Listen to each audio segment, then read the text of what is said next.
Hi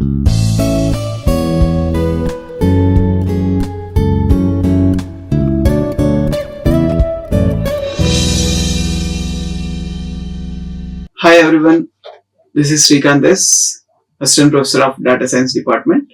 In this session, I am going to cover the approximation techniques which are used in the optimization techniques. After completing this particular topic, students can able to analyze the Johnson algorithm and approximation techniques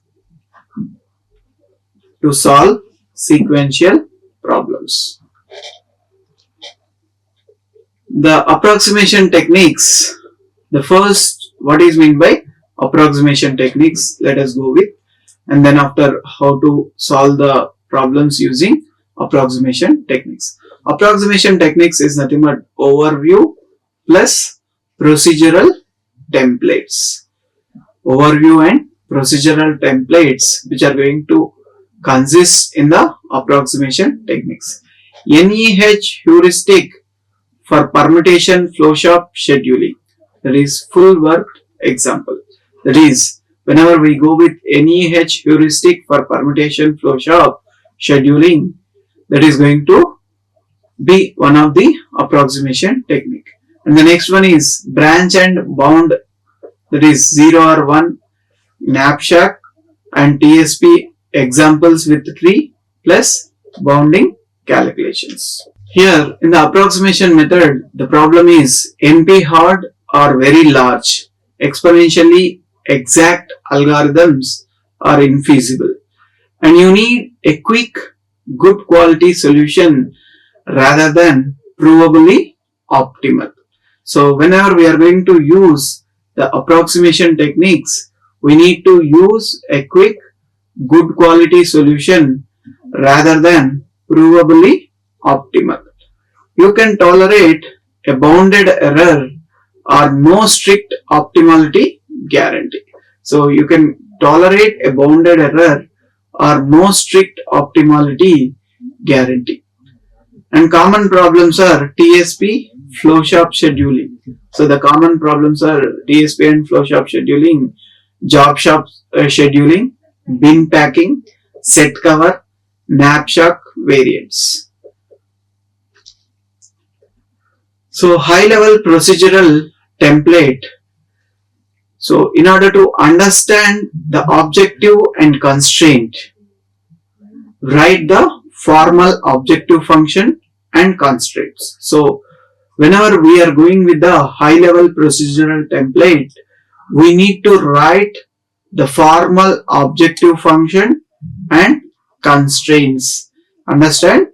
Objective and constraints, which is going to write the formal objective function as well as the constraints. Choose an appropriate strategy which is depending on the problem structure. First, we need to choose an appropriate strategy which is depending on problem structure and how the problem is, whether the problem is greedy or whether the problem is constructive heuristic or whether the problem is local search or whether the problem is meta heuristic or rounding or relaxation. So choose an appropriate strategy depending on the problem structure. We have to choose the strategy such a way that which is our problem structure, whether the problem is greedy or problem is constructive heuristic or the problem is local search or the problem is meta heuristic or rounding or relaxation. And design a fast constructive procedure that produces an initial feasible solution. So we are going to design a fast constructive procedure that produces an initial feasible solution. Example, greedy or sorted insertion. Greedy or sorted insertion, which is optional, is improve with local search. So whenever we are going with the insertion, that is greedy or sorted insertion, or the local search method also. That is, we are going to design a fast constructive procedure which is going to produce an initial feasible solution. Apply, swap or insert neighborhood which moves to improve the initial solution. So we are going to apply, swap or insert or neighborhood that is going to move to improve the initial solution, which is going to apply meta heuristics if time allows, simulated annealing, GA or taboo search to escape local optima. That is, whenever we are going to swap, insert or neighborhood which is going to move to improve the initial solution, we are going to apply meta heuristics if time allows in order to escape local optima, and evaluate using objective value and running time if possible, compare with lower bounds. So whenever we are going to evaluate using the objective value and running time, if possible compare with lower bounds to estimate optimality gap, and tune parameters using a small benchmark instances. Now let us go with the problem definition. So NEH heuristic we are going to proceed. So in this there are n jobs. Each job J has processing time of P of J1, P of J2, so on, P of Jm on m missions. So here we are considering the n jobs are available and m missions are available, and the time taken to process each job is considered as P of J1, P of J2 and so on, P of Jm. All jobs must flow the same mission order, that is 1 to m. The job mission sequence should be 1 to m, and objective is find permutation sequence of jobs that minimizes make span, and the maximum completion time on the last mission. So here what is our objective is, we need to find a sequence or permutation of jobs that minimizes make span or maximum completion time on the last mission. Jobs with larger processing times likely contribute more to the schedule length. Jobs with larger processing times are likely to contribute more to the schedule length, which we are going to placing them earlier in order to reduce the idle time and overlaps processing. So here whenever we are going with jobs with larger processing times are going to likely contribute more to the schedule length. So whenever we are having high processing times, then that times are going to contribute to the schedule length, and which we are going to placing them earlier in order to reduce idle time and overlaps processing. And NEH builds the sequence incrementally by inserting each next most important job into the best position among current sequence.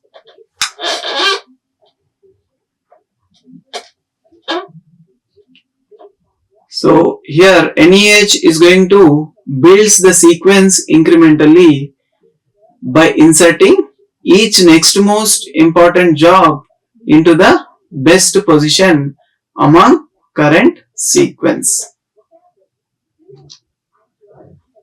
And full NEH algorithm, let us go with step-by-step procedure how to solve the NEH problem. Now compute total times. For each job J, compute Tj. That is complete time of completing all the jobs. That is sum of k is equals to 1 to m p of jk. So here we are calculating the total time. Total time is equals to the time of all the jobs. Time of all the jobs on M missions. On M missions. And the next one is sort jobs. So we need to create a list of jobs L and sorted in non-increasing order of Tj. Ties are broken arbitrarily or by secondary rule. Create a list of jobs in a sorted manner in non-increasing order of Tj, and ties are broken arbitrarily or by secondary rule. Tie is nothing but same tie. So those ties are going to be broken automatically. And start sequence with first two. Let S is equals to L1, L2, but place them in the order that yields smaller makespan. Start sequence with first two. That is let S is equals to L1, L2, but place them in the order that yields smaller makespan. Evaluate both permutations. And the next one is iterate insertion. Now we need to go with the insertion. For I is equals to 3 to n, let job j is equals to li. For every position POS from 1 to modulo s plus 1. Form sequence s dash, insert j at position. And compute makespan Cmax of S dash for each candidate sequence. And replace S with candidate having minimum Cmax. Return S as final permutation. So here we need to iterate insertion for I is equals to 3 to n. Let job j is equals to li. For every position POS from 1 to S plus 1, form a sequence S dash, and then we need to compute makespan of Cmax of ds for each candidate sequence, and then we are going to replace S with candidate having minimum Cmax and then return S as final permutation. And the next, improvements or variants in the NEH. NEH with tie breaking by largest single mission time or by position specific heuristics. NEH with tie breaking or by largest single mission time or by position specific heuristics. And NEH plus local search after insertion completes. After insertion completing, we need to apply pairwise swaps. We need to apply pairwise swaps or insertion moves to escape local minima. So whenever we are going to complete our insertion, we are going to apply pairwise swaps or insertion moves to escape local minima. And accelerated makespan evaluation. Here whenever we are going to reuse the partial completion times instead of full recompute when inserting a job. So whenever we are going to reuse the partial completion times instead of full recompute when inserting a job, then the accelerated makespan is going to be evaluated. And the core components for branch and bound. So the next method is branch and bound. The core components for branch and bound are search tree or branching rules. Search tree or branching rule. So how to split the problem into sub-problem?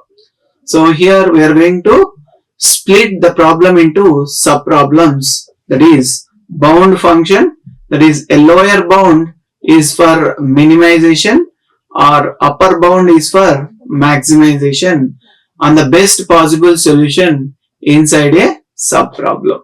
So the bound function is whenever we are having a lower bound, that is we need to go with for minimization, or whenever we are going with upper bound we have to go with the maximization and the best possible solution inside a sub problem. And node selection strategy, that is depth first and best first or breadth first. Okay, so whenever we are going with node selection, from which node we are going to start is either by using depth first search or best first search or breadth first search. Here the best first is the priority bound, which is often reduces the nodes. Whenever we go with best first, which we are going to reduce the nodes. So in the branch and bound combination, the bound function is a lower bound or upper bound.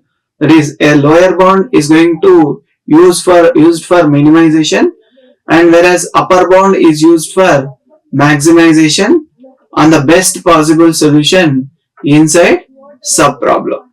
And whereas node selection strategy, how we are going to select the node is either by using depth first search or best first search or breadth first search. Or the best way is whenever we go with best first, the number of nodes are going to be reduces. Pruning rule: if node bound is no better than current best feasible solution, then discard. Whenever we are having the node bound which is no better than current best feasible solution, then we have to discard. Generic B and B procedure. How we are going to solve the B and B? So here first we are going to initialize the best solution or best value with null. Best solution is initialized with null and best value is given with plus infinity for minimization. If it is maximization, minus infinity we need to consider. Create root node which is going to represent full problem, which is going to compute bound root. So first we are going to create a root node which is going to represent a full problem and then compute bound root. Use a priority queue or stack for DFS keyed by bound. So here we are going to use a priority queue or stack for DFS keyed by bound. While queue is not empty, pop node, we are going to pop the node with best or most promising bound. When queue is not empty, we have to pop the node with best or most promising bound. If bound is greater than or equals to best value, then continue prune. So if bound of n is greater than best value, then continue prune. If n is complete solution, update best solution and best value, else branch n into children n1, n2, so on.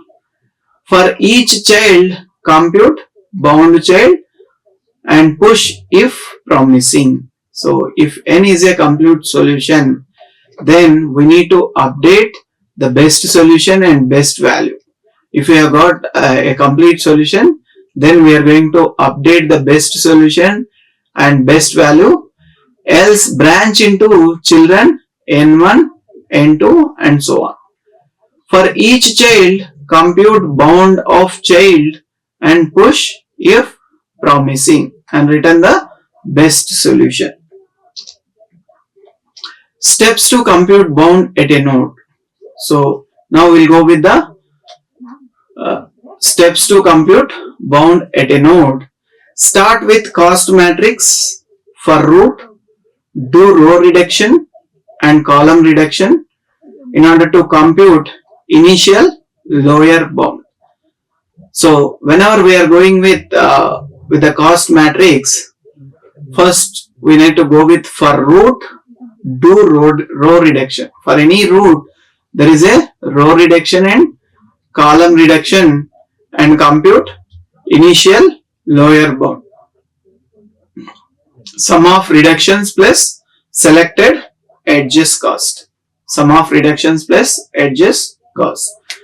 When branching on edge, I is tending to j, set the corresponding row I and column j to infinity plus infinity to disallow conflicting edges. We are not going to allow the conflicting edges. So when branching edge I to j, set the corresponding row I and column j to plus infinity in order to disallow conflicting edges, and set j to I and set j to I to plus infinity to eliminate subtoos of size 2. We need to set entry j to I to plus infinity in order to eliminate subtoos of size 2 and reduce new matrix. The added reduction cost increases. So whenever we reduce the new matrix, the added reduction cost increases the lower bound. Use the lower bound to decide pruning. Practical tips for branching and branch and bonds. That is, tight bonds which are going to reduce nodes. Invest in powerful bound computations if they are cheap relative to the search savings, and good initial feasible solution helps prune, early obtain and via heuristics. Example, nearest neighbor for TSP, greedy, knapsack for knapsack. So these are the examples for nearest neighbor for TSP, or greedy, knapsack for knapsack. And node ordering, expand the most promising bound first, that is best first, to improve pruning. And memory trade-offs, best first needs memory for a large priority queue.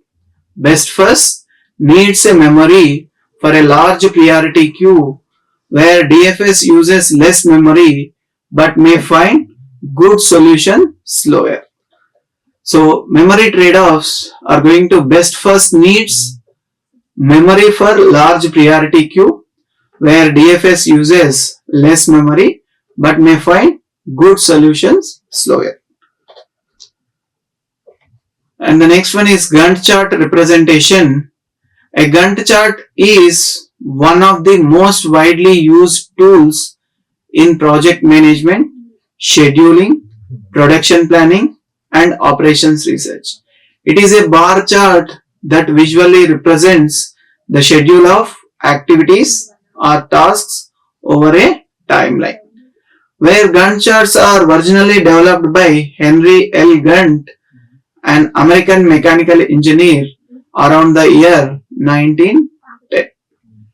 And his objective was to create a simple and effective way of planning and tracking the progress of work in industrial projects. A Gantt chart provides a visual representation of tasks or activities duration of each task, the start and end times, sequence of tasks, dependencies between tasks, overlap or simultaneous execution of tasks, critical path in complex schedules. It is very powerful tool because it visually conveys who does what and when. So Gantt chart is a very powerful tool because it visually conveys who does what and when. Importance and uses of Gantt charts, where Gantt charts are used in many fields because they are very simple, intuitive and informative. Major uses are project planning. Here the project planning, which is going to help plan tasks and assign time periods. Whenever we are going with the project planning, which is going to help plan tasks and assign time periods, and scheduling, which is going to provide a detailed timeline for task execution, and monitoring and control. It allows the project managers to compare actual progress with planned progress, which is with this Gantt chart we can able to allow the project managers, they can compare the actual progress with planned progress. And resource management, which shows which resources are busy or free at given times. Either it may be people or machines, anything. Any resource can be shown clearly whether that resource is busy or free. Identifying dependencies shows which tasks depends on completion of others. And the next one is tracking overlaps. Tasks executed parallelly can be easily visualized, which is going to improve the communication. A clear visual schedule improves coordination between teams. Improving communication, a clear visual schedule which is going to improve the coordination between these are the references I have considered for this particular topic. And in this session, I have discussed the approximation techniques, how to solve the approximation techniques, and what is the step-by-step procedure. Thank you. Like, share and subscribe. Hit the bell icon for more updates.